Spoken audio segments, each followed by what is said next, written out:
I'd like to introduce our next presenter. Leighton Burt is going to do his presentation on the drone project that he's been working on.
You've just been stuck in an avalanche.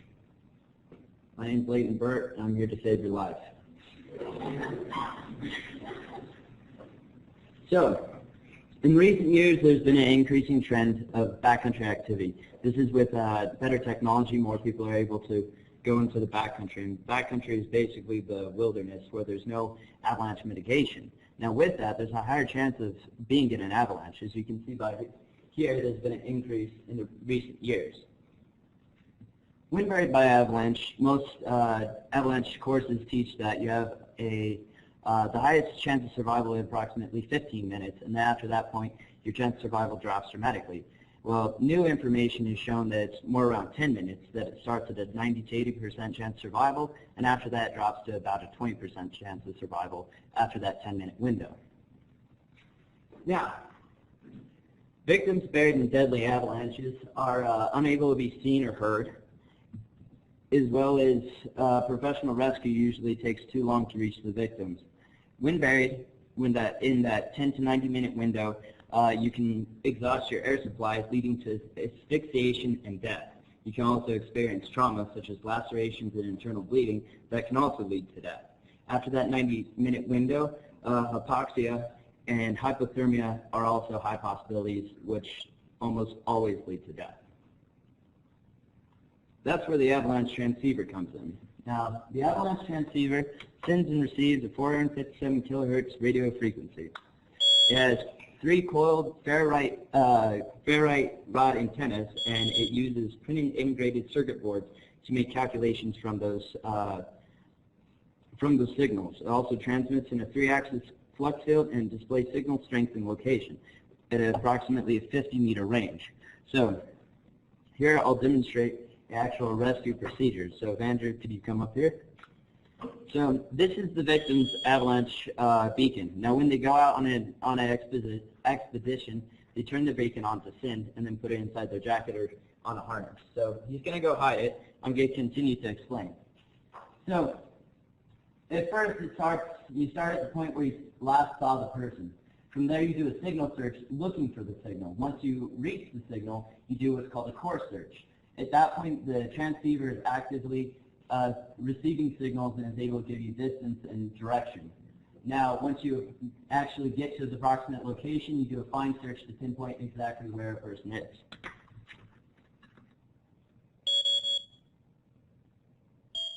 So right now,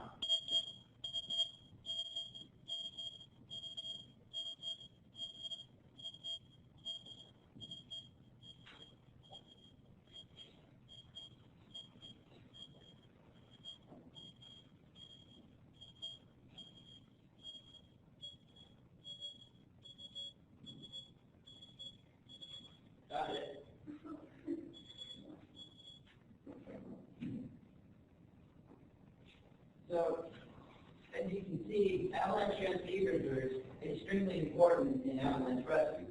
But even then, there are some problems with that.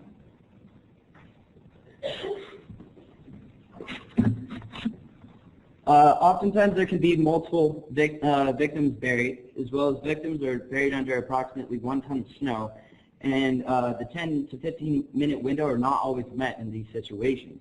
And also avalanche debris fields can be very difficult to navigate. So this is where an autonomous drone comes in. A drone will be able to navigate faster than a rescuer. It takes the responsibility of searchers and allows rescuers to focus on victim recovery as well as treatment.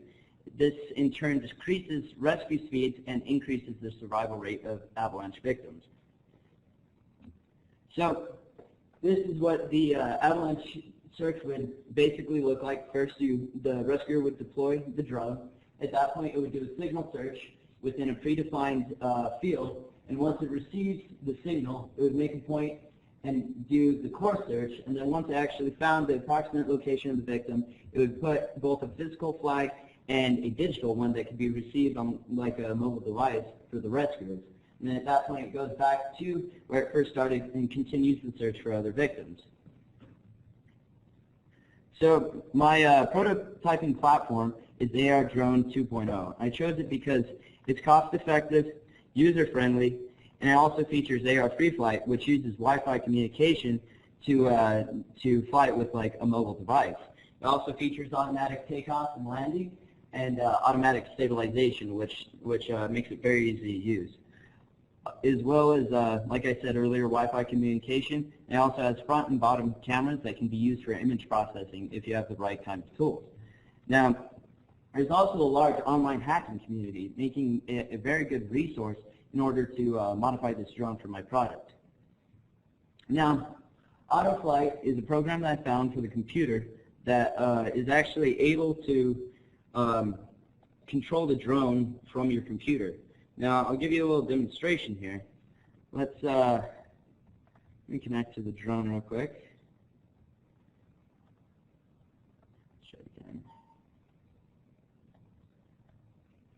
Having a little bit of technical difficulties, but hey, it happens. Okay. So,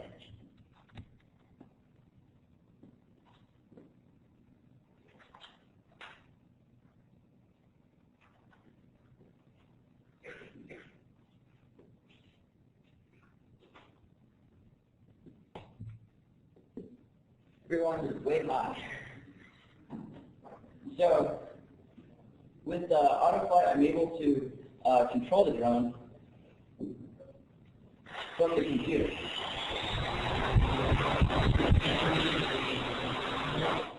Now, it's a little bit touchy. I'm still figuring out how to work it, but another very important feature is AutoScript.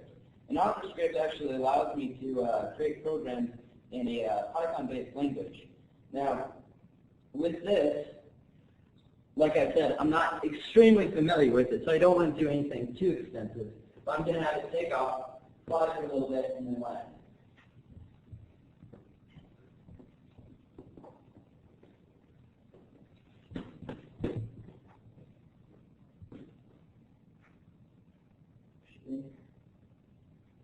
Again, technical difficulties. Oh, is it gone? No. Try to do that one more time.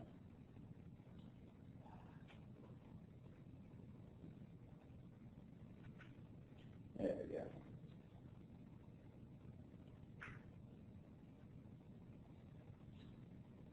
And drone, it's refreshed. I'm going to take off.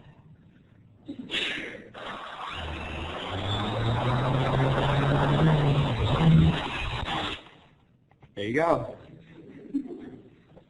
So with that, it was controlled completely from the computer, even though it's pretty simple. But like I said, still has to work out the bugs, and I don't want to chop anyone's face off. Now,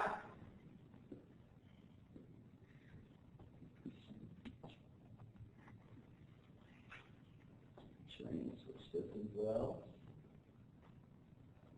When I was initially working with the program, in the takeoff and landing procedure, I found out that it's not slow enough to actually not damage the drone, and it broke my feet. So I had to come up with a way to actually protect the drone from damage.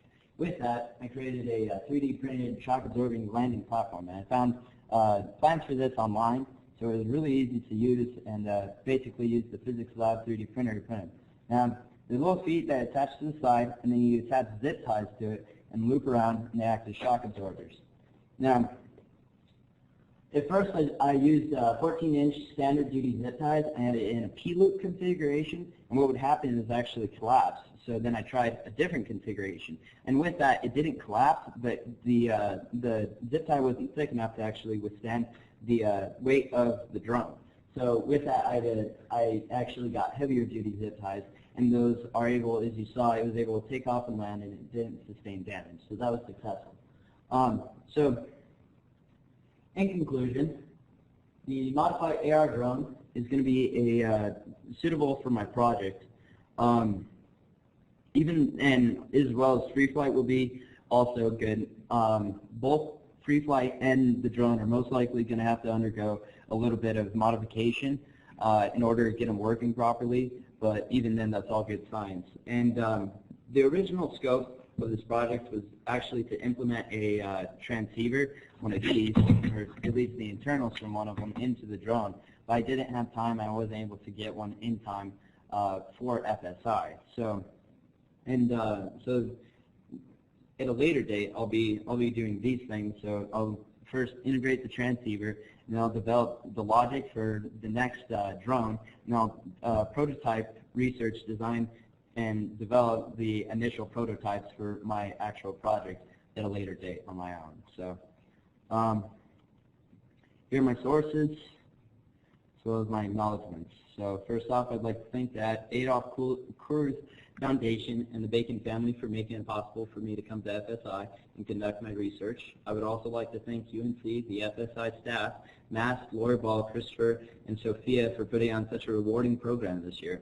And lastly, I'd like to thank Rebecca Kiff for being my wonderful mentor and advisor and helping me with my project. And I'd also like to thank the physics lab for letting me use their facilities, as well as I'd like to thank my parents and families back home who have helped me get this far and supported me all the way, as well as my countless mentors that I've encountered in my life. So yeah. With that, want to fly the drone a little bit more? How much time do I have, Lori? 3.5 minutes? Okay. Let's see if I can do something impressive. And not hurt anyone.